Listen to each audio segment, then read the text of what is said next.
Hello friends. Russia-Ukraine war. What happened today? As Tuesday draws to a close in Kyiv and in Moscow, here are the key developments of the day. Russia and Ukraine struggle to establish humanitarian corridors to evacuate Ukrainian civilians.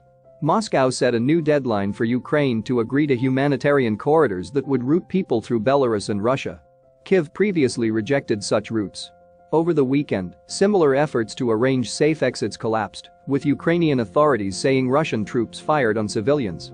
More than 2 million Ukrainians have fled their country in the 12 days since Russia launched its attack, according to a tracker from the UN Refugee Agency. That's about 4% of Ukraine's population, and at least half of the refugees are children.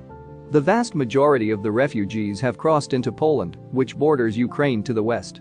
Coca-Cola, Pepsi, McDonald's and Starbucks joined the corporate exodus from Russia in some of the most symbolic exits.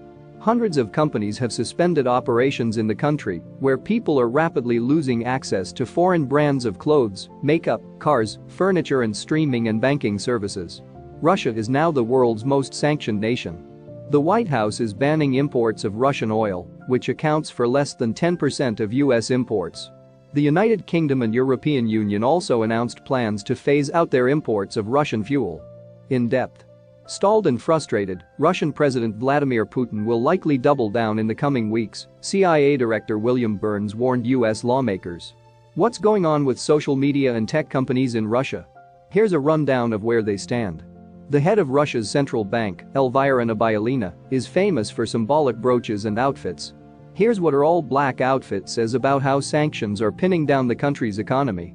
What the war in Syria reveals about Russia's use of humanitarian corridors. A Russian gymnast faces disciplinary action for wearing a Z symbol on a podium. The non-Cyrillic letter has been adopted as a symbol by supporters of Russia's attack on Ukraine. Former President Donald Trump keeps shifting positions on Putin's war as it puts Trump's pressure campaign on Ukraine in a different light. Thank you for watching, friends.